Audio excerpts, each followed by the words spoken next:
بسم اللہ الرحمن الرحیم. ناظرین السلام علیکم. میں ہوں آپ کا میزبان صابر شاکر. اور میں ہوں عمران ریاض صابر بھائی کے ساتھ. صابر بھائی، D G I S P R نے ایک پریس کانفرنس کی. اس میں انہوں نے شہزاد اکبر کی تصویر دکھائی، ان کی گفتگو، پھر میری، پھر آپ کی، پھر موہت کی، اور نہیں انہوں نے ہماری جان خطرے میں ڈالی ہے. ہاں جی. صابر بھائی دیکھیں، ہمیں یہاں پہ کوئی بھی کچھ کر دیتا ہے تو اس کو انسٹیگیٹ کس نے کیا؟ D G I S P R نے کیا نا. ہم اپنے ہر پروگرام میں کہتے نہیں پاکستان زندہ باد. جی ہاں بالکل. ہم ہر پروگرام میں پاکستان کی بات کرتے ہیں اور پاکستان کے آئین کی بات کرتے ہیں. ہمارا اور D G I S P R کا اختلاف یہ ہے کہ ہم یہ کہتے ہیں کہ عاصم منیر صاحب ملک نہیں چلائیں گے. D G I S P R صاحب کہتے ہیں نہیں، آپ ملک کے غدار ہیں، آپ غلط بات کر رہے ہیں. ہمیں غلط ثابت کرنے کی بجائے وہ یہ کہتے ہیں کہ نہیں، تم وہی جھوٹے، تم وہی غدار. اب ایک مسلح فوج ہے، اس کا ترجمان ہے، اگر وہ ہم نہتے لوگوں کے بارے میں یہ کہہ رہا ہے، نیشنل ٹیلی ویژن پہ اور انٹرنیشنل میڈیا بھی دیکھ رہا ہے، وہاں بیٹھ کے وہ یہ کہہ رہا ہے کہ یہ لوگ غدار ہیں یا ملک کے دشمن ہیں، تو پھر تو ہمیں کوئی بھی کہیں پہ مار دے گا. جی ہاں. اور کوئی بھی ہمارے اوپر اٹیک کر سکتا ہے. تو اتنا آسان تو نہیں ہے، حلوہ تھوڑی ہے کوئی مار دے گا. تو جب وقت آئے گا تو اللہ رب العزت بہت بڑا ہے، سب سے طاقتور میرا رب ہے. کوئی اتنا طاقتور نہیں ہوتا کہ وہ رب کے کہے ہوئے کو بدل دے، اور جب رب نہ چاہے تو کوئی آپ کو مار نہیں سکتا. آپ یہ دیکھیں نا عمران بھائی کہ اس کے بعد D G I S P R نے یہ بات کر دی، اور یہ اور شہزاد اکبر صاحب پہ حملے بھی ہوئے. اور یہ جان بوجھ کے کی. دیکھیں، اگر ان کو ہماری شکلیں پسند نہیں تو وہ سلائیڈ کیوں رکھی ہوئی تھی؟ سلائیڈ رکھی اس لیے تھی، سلائیڈ اس لیے رکھی تھی کہ آپ نے چلانی ہے، نفرت پھیلانی ہے. میں نے پھر یہ بات کرنی ہے، اور اس طرح ہو. اس کے فوراً بعد اگلا انسیڈنٹ شہزاد اکبر صاحب کے ساتھ ایک دفعہ نہیں، ہفتے میں 2 دفعہ ہو جاتا ہے، اور ایگزیکٹ. اور اس کے بعد اگلا میں اب نہیں، اور اس کو یہاں پہ جو انویسٹیگیشن ہے وہ اسی تناظر میں ہو رہی ہے، اسی تناظر میں. اب اس کے بعد ہوتا یہ کہ ان پہ حملہ ہو گیا، اور ہمارے ساتھ کیا ہوا؟ 85 سال سزا سنا دی. ٹھیک ہے، یہ ہمارا ڈاکٹر موہت کا جو اس میں دکھایا گیا وہ ایگزیکٹلی اصل میں وہ میسج تھا. تو ڈاکٹر موہت پیر زادہ کو کس بات کی 85؟ انہوں نے تو کچھ کیا ہی نہیں. صابر بھائی، آپ موہت پیر زادہ، میں آپ کو بتاتا ہوں کہ موہت پیر زادہ بہت سادہ آدمی ہے. وہ بہت، یعنی وہ اس طرح کے جس طرح کی ہمیں آتے ہیں نا، ان کو وہ بھی نہیں ہے بیچارے کو. وہ تو کسی سے لڑتے ہی نہیں ہے زندگی میں. میں نے تو کسی موہت پیر زادہ کو میں نے کسی کو اوے کہتے ہوئے نہیں دیکھا اپنی زندگی میں. ان کو وہ بہت ہی بیچارہ نازک سے انسان ہے. ان کو پتہ نہیں کس چکر میں انہوں نے. سر، اس پریس کانفرنس میں جس کا نام لیا ان سب کو ٹارگٹ کیا گیا، کسی کو مار کے اور کسی کو سزا سنا کے. وہ میسج تھا کہ بھئی یہ لوگ ہیں زیرو ٹالرنس. اس کے بعد اگلا جو اس سے خطرناک بات ہے نا عمران بھائی، آپ بھی ذرا خیال کیا کریں، اور کیونکہ آپ کو میں بتاتا بھی رہتا ہوں، تو کیونکہ اس وقت ڈسکس نہیں کر سکتے کہ آپ کا سافٹ کارنر، یعنی کہ سافٹ ٹارگٹ کیا ہے آپ کا ایریاز، مجھے پتا ہے، آپ کو بھی پتا ہے. اس پہ احتیاط کیا کریں. اور شہزاد اکبر صاحب کے ساتھ ادھر ڈاکٹر موہت کے ساتھ ہو گیا، پھر 85 سال ہم سب. اب جو اگلی پریس کانفرنس ہوئی پچھلی D G I S P R صاحب کی، اس میں انہوں نے ایمان مزاری کو دکھایا، سہیل افریدی صاحب کو دکھایا، اور یہ عمران خان، اسد کیسر صاحب کو دکھایا، اور یہ تحریک تحفظ آئین پاکستان کی قیادت کو بھی دکھایا. عمران خان صاحب کے ٹویٹ، ٹھیک ہے نا، ہاں وہ دکھا دیے. اب ایک آدمی آگے غداری کے سرٹیفکیٹ نیشنل ٹی وی پہ بانٹ رہا ہے، اور سرکاری ملازم ہے. اس کو یہ اختیار کس نے دیا؟ گریڈ 21 کا. وہ اس کو کس نے یہ اختیار دیا کہ ایک سرکاری ملازم آئے اور آ کر وہ فیصلہ کرے کہ کون وفادار ہے اور کون وفادار نہیں ہے؟ وہ کیسے یہ کہہ سکتا ہے؟ وہ تو جناب عدالت بھی، منصف بھی، سارا کچھ وہ کر کے چلے گئے. اب ان کا بچوں کا کیس وہ دیکھیں نا، پاکستان میں عمران خان کے کیسز ہیں عدالت میں. ہاں جی. مجھے بتائیں کہ جو ججز عدالتوں میں بیٹھے ہوئے ہیں، ان کو میسج تھا، وہ ان کو یہ پیغام نہیں چلا گیا کہ خبردار یہ ملک کا دشمن ہے، غدار ہے؟ بھائی ہمیں سزا کیسے ہوئی ہے؟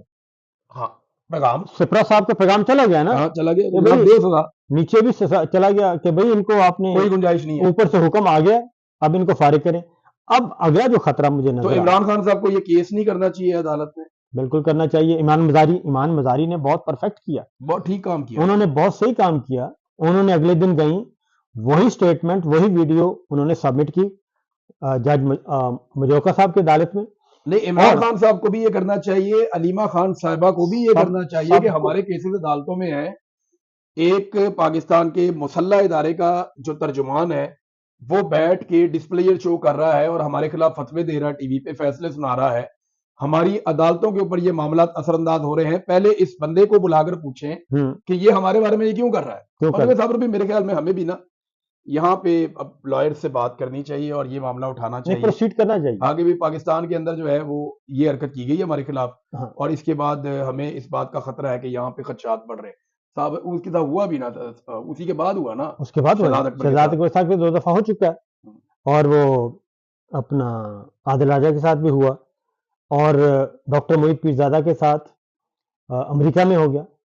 تو ایک بات تو ہے کہ اسکاٹ لینڈ یارڈ جو ہے وہ یہاں تک تو پہنچ گئے ہیں نا کہ یہ ویل پلانڈ کوآرڈینیٹڈ یہ تھا معاملہ. دیکھیں وہ ابھی یہاں پہ کیونکہ انڈر انویسٹیگیشن ہے، ہم اس کے اوپر کوئی زیادہ بات نہیں کرتے. جتنی بات ان کی طرف سے آئی، بات یہ ہے کہ جناب یہ جو انہوں نے خود بتائی ہے، جو انہوں نے شہزاد اکبر صاحب نے، جی ہاں، اور جو رپورٹ بھی ہو گئی، مرتضیٰ صاحب، اور یہ بندے پکڑے جائیں گے. ہاں یہ بندے پکڑے جائیں گے. تو میں یہ سمجھتا ہوں کہ ایمان مزاری صاحبہ نے بالکل درست کیا، اور باقیوں کو بھی، سہیل آفریدی صاحب کو بھی، یہ سہیل آفریدی صاحب کو کرنا چاہیے، عمران خان صاحب کے وکلا کو کرنا چاہیے، علیمہ خانم کے وکلا کو کرنا چاہیے، علیمہ خان، اسد کیسر، جس کا نام انہوں نے اس دن دکھایا نا جی اپنی پریس کانفرنس میں، ان سب کو کورٹ آف لا میں جانا چاہیے. کیونکہ میں یہ ذاتی طور پہ سمجھتا ہوں، آپ بھی سمجھتے ہیں، کہ یہ باقاعدہ طور پہ ایک میسج تھا جو دیا گیا، اور وہ کہاں کہاں دیا گیا ہمیں تو نہیں معلوم.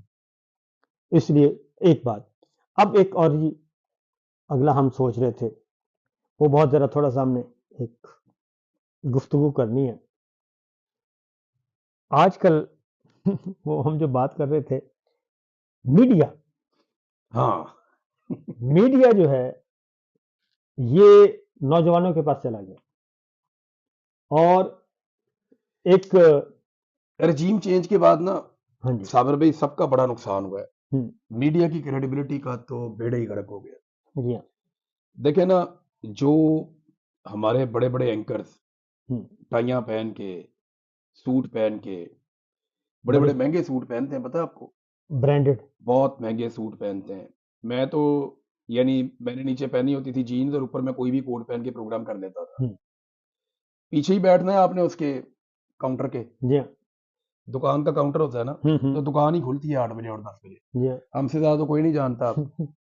ہم نے بڑا عرصہ وہاں بیٹھ کے جو ہے وہ یہ کام کر کے دیکھا ہے، اور جب آپ مرضی کے خلاف کام کریں تو آپ کو بھگتنا بھی پڑتا ہے، بھگتا بھی ہے کئی دفعہ، مجسٹریٹ آ جاتے ہیں، ہاں چلان کر دیتے بار بار آتے ہیں. تو صابر بھائی یہ جو ٹائیوں کوٹوں والے جو اینکرز ہیں، جو اچھی خوشبو لگا کے، سینیٹائزر رکھ کے، ہاتھ صاف کر کے، اور بڑے پروٹوکول کے ساتھ اپنے اسٹوڈیوز میں بیٹھ کے 15 روشنیاں اور بڑے قیمتی کیمرے، پرومپٹر چل رہے ہیں، 6 کیمرے، ان کے اوپر بیٹھ کے جو لوگ پروگرامز کرتے رہے، ان کی منجی ٹھوک دی پکڑ کے آج کی نوجوان نسل نے. بالکل، لیاری کے لڑکوں نے، لیاری سے، پاٹی سے، لوہاری سے، ٹھوکر نیاز بیگ سے، سیالکوٹ کی کسی گلی سے، فیصل آباد کے آپ وہ 8 بازار میں سے کسی میں سے کوئی ایک گلی سے کوئی اٹھتا ہے، ڈونگا بونگا سے، ہاں کوئی بچہ اٹھتا ہے جناب، صبح دانت اس نے صاف نہیں کیے ہوتے، بالکل، کنگھی کرنا اس کو یاد نہیں رہتی، وہ باہر نکل کے کہتا ہے کہ سارے ہی چھوڑ دیں، اٹھاتا ہے موبائل اٹھاتا ہے، اور موبائل کا کیمرہ بھی صاف نہیں کرتا، لیکن اس کا کانٹینٹ وہی ہوتا ہے جو ایک عام پاکستانی کے دل کی آواز ہے. بالکل، اس کا کانٹینٹ جو ہے نا وہ اس کی کریڈیبلٹی بنتا ہے، وہ بڑا جاندار ہوتا ہے. اب اتنے بڑے اینکر جن کے اتنے چمکدار منہ اور اتنے شاندار پیچھے تنخواہیں اور اتنا پیسہ اور ان کے صحافتی کریئر، وہ سارے واڑ کے رکھ دیا ڈیجیٹل میڈیا نے. فارغ کر دیا. ایک بچہ اٹھتا ہے اور وہ اٹھ کے اس کے اوپر انالیسس کرتا ہے، اور ایسا انالیسس کر دیتا ہے کہ لوگ اشش کر دیتے ہیں، اور اس دن کا ٹاپ کا اینکر ہوتا ہے، اس دن سب سے زیادہ ریٹنگ اسی کی ہوتی ہے. ایک بچہ اٹھتا ہے، ایک بچی اٹھتی ہے، وہ اٹھ کے 4 سوال پوچھتی ہے اور پاکستان کے پورے نظام کو لمحہ پا لیتی ہے. تو یہ پاکستان کے اندر میڈیا کے ایک پورے ڈائنامکس چینج ہو گئے، ایک بڑا پیراڈائم شفٹ ہے جو یہ سمجھ نہیں پائے ابھی تک، اور پاکستان کی اسٹیبلشمنٹ اس میں پھنس. اچھا، اسٹیبلشمنٹ کو یہ لگا کہ یہ جو سوشل میڈیا ہے نا اور یہ جو ڈیجیٹل میڈیا ہے یہ پیسوں سے کنٹرول کیا جا سکتا ہے. جی ہاں. دیکھیں نا جو تنخواہ دار آدمی ہے بیچارہ نوکر پیشہ, کاروبار پیسہ یہی اس کا خواب ہوتا ہے, وہ پیسوں میں ہی ہر چیز کو تولتا ہے.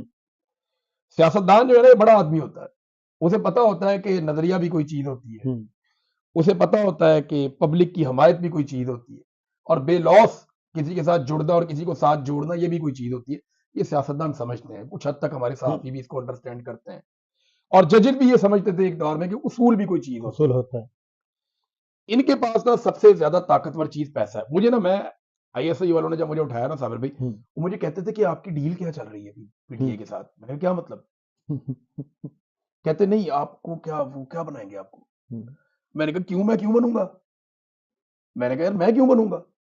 میں کہا نہیں آپ کی کوئی ڈیل چل رہی ہے آپ کی. میں نے کہا کہتے یار آپ کیسے, آپ نے جناب کیسے آپ عمران خان کو سنوانے کا وہ کر سکتے ہیں جبکہ ریاست اس کو نہیں سنوا رہی. میں نے کہا جی بات یہ ہے کہ جب آپ اس کو نہیں سنوائیں گے تو کوئی تو اس کو سنوائے گا. تو میں نے اس کو سنوایا, اور بھی لوگوں نے سنوایا, مجھے آپ اٹھا کے یہاں لے آئے.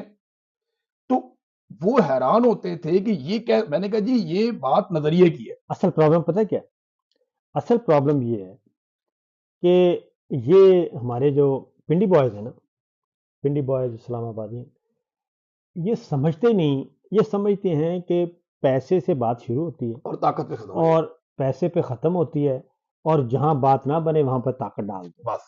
اس کے علاوہ ان کے دماغ میں نا کوئی اور بات ہے ہی نہیں. اس کی وجہ ہے انہوں نے ڈیل کیا ہمیشہ نواز شریف سے. جی ہاں, پیسے والا نا سارا گیم, زرداری صاحب سے, کاروباری آدمی ہے. انہوں نے کاروباری سیاستدانوں سے ڈیل کیا ہے. ان کو جب جب کوئی ایسا سیاستدان ٹکرا ہے جو کاروباری نہیں ہے نا, ان کو شکست ہوئی ہے. اور یہ بگٹی سے ہار گئے, یہ بھٹو سے ہار گئے, یہ شیخ مجیب سے بھی ہار گئے, یہ فاطمہ جناح سے بھی ہار گئے, یہ لیاقت علی خان سے بھی ہار گئے, اور یہ بینظیر بھٹو سے بھی ہار گئے. یہ جیتے کس سے؟ یہ زرداری سے جیت گئے, نواز شریف سے جیت گئے, فضل الرحمان سے جیت گئے. یہ کاروباری لوگوں سے جیت جاتے ہیں ہمیشہ, اور یہی کام ان کا صحافت میں ہوا. عمران خان سے یہ ہار جائیں. اچھا صحافت میں انہوں نے یہ کیا, ڈیجیٹل میڈیا اپنا لے کے آ گئے, اپنا لے آؤ, اچھا اس کو بھی لے لو, اس کو بھی لے لو, اس کو بھی. اچھا میں جب ان کا ایک نیا ڈیجیٹل میڈیا آیا, کالا چینل, تو مجھے نا کچھ صحافیوں نے رابطہ کیا کہ بھائی جان وہ کالے چینل پہ آپ کو جو ہے نا وہ دعوت ہے, آپ آئیں اس چینل میں نا. اچھا جو انہوں نے آفر کی نا صابر بھائی, اتنے پیسے تو نیوز چینل بھی نہیں دیتا. میں نے کہا یار تمہاری, میں ڈیجیٹل میڈیا کو اچھی طرح سمجھتا ہوں, تمہارے ٹوٹل چینل کی پورے سال کی اتنی کمائی نہیں ہے جتنی تم مجھے ایک مہینے میں آفر کر رہے ہو, ایک دو مہینے میں تم مجھے دے دو گے. تو یہ پیسہ آئے گا کہاں سے؟ وہ پھر میرے ایک صحافی ہیں دوست, بڑے پیارے دوست ہیں, آپ کے بھی دوست ہیں, ان کو جب انہوں نے پہلا چیک دیا نا, انہوں نے واپس کر دیا. انہوں نے کہا جناب مجھے پتا چل گیا کہ یہ پیسے آئے کہاں سے اور یہ چیک آج بنے کہاں پہ, لہٰذا یہ پیسہ آپ رکھیں اپنے پاس, میری جب آپ کو ضرورت ہو تو مجھے بلا لیا کریں, میں آگے آپ کو انٹرویو دے کے چلا جایا کروں. تو اس لیول کا یہ ڈیجیٹل میڈیا لے کر آئے, اور اس ڈیجیٹل میڈیا کو کھڑا کرنے کے لیے انہوں نے کروڑوں اربوں روپیہ جھونک دیا. اور یہ آج تک یہ تو بہت دور, ہماری ایک خاتون ہے وہ ڈٹ کے کھڑی ہے, اللہ تعالیٰ ان کو سلامت رکھے, سمینہ پاشا. یہ سارے رل کے سمینہ پاشا کا مقابلہ نہیں کر پائے. ہم تو بے شمار لوگ ہیں نا, ہماری تو بہت بڑی تعداد ہے, کوئی یہ ہے, کوئی وہ ہے, کوئی وہ ہے, صابر شاکر ہیں, محیط پیرزادہ ہیں, ارشد شریف کے کلپ آج تک ان کے اوپر بوجھ بنے ہوئے ہیں, ارشد بھائی کی اہلیاں ہیں, ان کے بچے بھی کبھی بات کر لیتے ہیں, بے شمار اور لوگ ہیں, وجاہت سعید خان صاحب ہیں, محیط پیرزادہ صاحب ہیں, یہ اور آوازیں پی ٹی آئی کے اندر سے اٹھ پڑی ہیں, وہ ریٹائر فوجی ہیں, وہ بھی بولتے ہیں. سب سے لڑنا تو بڑی دور کی بات ہے, پاکستان کے اندر بے شمار لوگ ہیں, ان سے لڑنا بھی بہت دور کی بات ہے. یہ سارے رل کے نا اکیلی سمینہ پاشا کا مقابلہ نہیں کر سکتے. وجہ کیا پتا ہے؟ وجہ یہ ہے کہ وہ کانٹینٹ ہے ریئلٹی بیسڈ. بالکل وہ بات کر رہی ہیں اصول کی, قانون کی, آئین کی, اور یہ بات کر رہے ہیں طاقت کی, جبر کی, دھونس کی, دھاندلی کی, بے ایمانی کی. یہ ان کا بیانیہ پتہ کیا ہے؟ ان کا بیانیہ ہے خواہش, ان کا بیانیہ ہے انتقام, بغض, حسد, جلن, یہ ان کا بیانیہ ہے. اب میرا اور آپ کا بیانیہ کیا ہے؟ میرا اور آپ کا بیانیہ ہے پاکستان کے مسائل. پاکستان کے مسائل کیا ہیں؟ پاکستان کے عوام کو تکلیف کیا پہنچی ہے, پاکستان کیسے مشکل سے نکل سکتا ہے, ہمارا بیانیہ یہ ہے، ہمارا بیانیہ ہے کسان کا، تاجر کا، وکیل کا، جج کا، سائل کا، مزدور کا، رکشے والے کا۔ وہ بھائی وہ بیچارہ اس کا جینا حرام ہو گیا ہے، اور آپ کہتے ہیں کہ صبح طاقت کے دے دیے جائے جناب، یہ بھیج دیتے ہیں،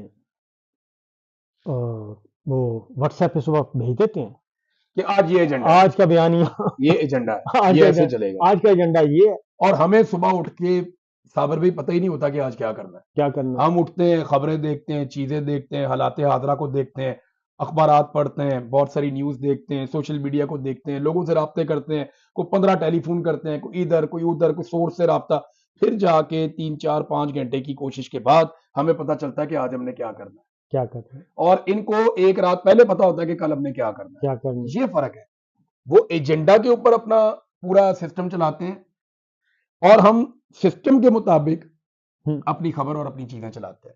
تو یہ انہوں نے بہت بڑی غلطی کی ہے، یہ ڈیجیٹل میڈیا کو کبھی بھی کنٹرول نہیں کر پائیں گے، کیونکہ اس کو کنٹرول کرنے کا یہ طریقہ غلط ہے۔ یہ فائر وال لگائی تھی نا، جو مرضی کر لیں گے، فائر وال لگائی، کیا بنا؟ یہ پاکستان کے اندر سے آئی ٹی کی انڈسٹری ختم کر دیں گے۔ اب یہ دوبارہ لگا لیں، اب یہ کہتے ہیں کہ یہ وی پی این وغیرہ سارے کے سارے وہ کر دیں گے، ختم کر دیں گے پاکستان میں۔ یہاں پہ وی پی این کون سا لگے گا؟ صابر بھائی اگر یہ وی پی این ختم کر دیں گے تو پاکستان میں جو فری لانسرز ہیں وہ پاکستان چھوڑ کر چلے جائیں گے، اور کریں گے کام، وہ چلے جائیں گے پاکستان چھوڑ کر۔ انہوں نے کام نہیں ختم کرنا اپنا، وہ دبئی چلے گا، بیٹھ جائے گا، کوئی عمان جا کے بیٹھ جائے گا، تھوڑے عرصے بعد وہ پیسے وہاں جمع کرنا شروع کر دیں گے اپنے۔ سر بہت پیسہ سر باہر چلا گیا، ان کی حرکتوں کی وجہ سے اتنا سرمایہ باہر جا چکا 10 ارب ڈالر کہتے ہیں دبئی میں گیا ہے ابھی یہ ان کے رجیم کے پاس۔ سر 100 بلین ڈالر صرف ریل اسٹیٹ میں ہے پاکستانیوں کا، 100 ارب ڈالر صرف دبئی یو اے میں ریل اسٹیٹ میں گیا ہے۔ اور یہ پتہ نہیں، میں تو کہتا ہوں کہ آج تک کتنے بھی آئے، کسی نہ کسی کا کوئی ڈاکٹرائن ہوتا تھا، جھوٹا سچا، اور کسی نے ضرب عضب، رد الفساد، دہشت گردی کے خلاف جنگ، پیچھے چلے جائیں افغان جہاد، اس سے پیچھے چلے جائیں، کچھ نہ کچھ تھا۔ ان کا جو نظریہ ہے، ان کا کیا ہے؟ Power doctrine. اور پاور ڈاکٹرائن کون سا پاور ڈاکٹرائن؟ ہمیں رہنا ہے طاقت میں، ہاں، ہمیں طاقت میں رہنا ہے، اس کے لیے آپ کو اسرائیل پہ اپنی پالیسی بدلنی پڑے، ہاں جی، انڈیا کو اپنا پانی دینا پڑے، جی ہاں، اپنے حصے کا پانی آپ انڈیا کو دے چکے ہیں، دے دیا، اور آپ نے اسرائیل کے بارے میں اپنی پالیسی بدل دی ہے، جی ہاں، فلسطینیوں کے بارے میں پالیسی بدل دی ہے، آپ دنیا میں کہیں پہ ایگزسٹ ہی نہیں کرتے، آپ کا اپنا کوئی موقف ہی نہیں ہے، اور ایک ہومیوپیتھک ملک آپ بن چکے ہیں، سر ایک کالونی بن چکے ہیں کالونی۔ سر کابل میں آپ سوچیں ذرا، یہ کتنے بد نصیب لوگ ہیں کہ کہتے ہیں کبوتر کی طرح آنکھیں بند کر لیں۔ آج سے 4-5 سال پیچھے چلے جائیں، اسلام آباد میں ایک انٹیلیجنس چیفز کی انٹرنیشنل ریجنل کانفرنس ہوتی ہے، جس میں افغان انٹیلیجنس چیف، جس میں چائنیز، رشیا، آپ کا ایران، آپ کا یہ سینٹرل ایشین اسٹیٹس، سارے انٹیلیجنس چیفز وہاں آتے ہیں۔ اور ابھی کابل میں 2 ہفتے پہلے سیکرٹری خارجہ کی انٹرنیشنل کانفرنس ہوئی ہے ریجنل، اس میں سر پاکستان کے علاوہ ایران موجود تھا، افغانستان موجود تھا، انڈیا موجود، آپ کا سینٹرل ایشین اسٹیٹ ساری موجود تھی، رشیا موجود تھا، سارے موجود تھے، صرف پاکستان نہیں تھا۔ یہ ہے آپ کی خارجہ پالیسی، اور یہ ہے آپ کا بیانیہ۔ اور جب ہم یہ باتیں کرتے ہیں تو پھر یہ کہتے ہیں کہ جناب بس جی ہمارے پلے ان کو نہیں نظر آنا چاہیے۔ تو اس پہ میرا خیال ہے کہ ان کو، یہ جو ہمارے ہیں ڈیجیٹل میڈیا کے نوجوان، ویسے ان کو دانتوں سے نہ بنتی ہے نا جی، وہ موٹر سائیکل پہ بیٹھتے ہیں، ٹھیک ہے نا۔ اور نہیں، میں تو یہ بات کر رہا تھا عام نوجوان کی، جو ہمارا اپنا ڈیجیٹل میڈیا کا باقاعدہ جو صحافی ہے، جس نے صحافت شروع کی ہے، صابر بھائی وہ تو ان کی جڑوں میں بیٹھ گیا، ایسا ایکوریٹ ہے، ہر جگہ وہ پہنچتا ہے، میں آپ کو بتاتا ہوں، ہر جگہ پہنچتے ہیں، ہر ریلی کور کرتے ہیں، ہر ایونٹ پہ جاتے ہیں، مشکل ترین حالات میں کھڑے رہتے ہیں، اپنا موبائل، اپنا مائک، اپنی چیزوں کی حفاظت بھی کرتے ہیں، اور واپسی پہ اپنی موٹر سائیکل پہ بیٹھ کے نکل بھی جاتے ہیں۔ سنیں میری، ٹیلی ویژن چینل اس وقت کم از کم بھی 4-5 ارب روپے میں لانچ ہوتا ہے، ٹھیک ہے، 4-5 ارب کا بجٹ ہے اس کا. اور ایک ڈیجیٹل چینل، اور ایک ڈیجیٹل چینل جو ہے، ایک فون، وہ تو ویسے ہی ہوتا ہے سب کے پاس، سب کے پاس ایک مائک، اور یہ ایک پیچھے سٹینڈ پڑا ہے.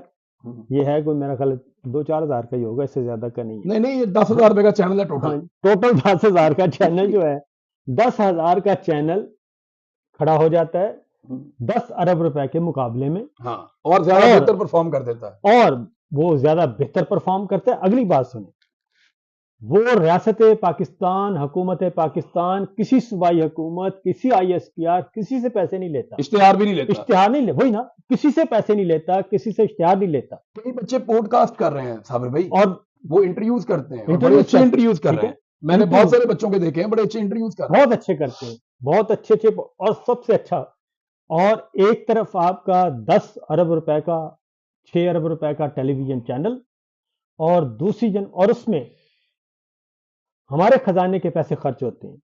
دوسری جانب ایک نوجوان، وہ 10,000 روپے، 15,000 روپے، 20,000 روپے خرچ کرتا ہے، وہ اپنا ایک کام شروع کرتا ہے، وہ پیسے لے کے آتا ہے پاکستان میں. ہاں وہ پاکستان میں پیسے لا رہا ہے، زر مبادلہ لے کے آ رہا ہے. ہاں، اس کو دنیا میں جو لوگ سنتے ہیں وہ پھر پیسے پاکستان میں آتے ہیں. ہاں جی، پیسے پاکستان میں آتے ہیں.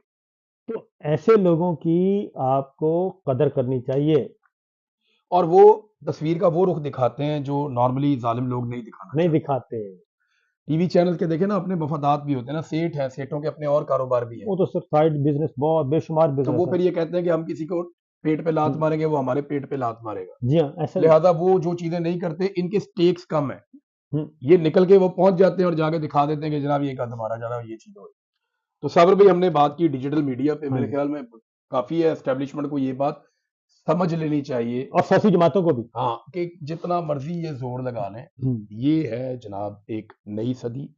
یہ جین زی ہیں، یہ جین الفا ہیں، یہ قابو نہیں آنے. جو مرضی آپ کر لیں. اور کیونکہ یہ پاکستان کے عوام ہیں، عام لوگ ہیں، مڈل کلاس، اور ہم بالکل سادہ سے لوگ ہیں. اور ہمیں 85 سال سزا سنانے کے بجائے آپ انسان بنیں اور پاکستان کا سوچیں. فی الوقت اتنا ہی. اجازت دیجیے. اللہ اللہ حافظ.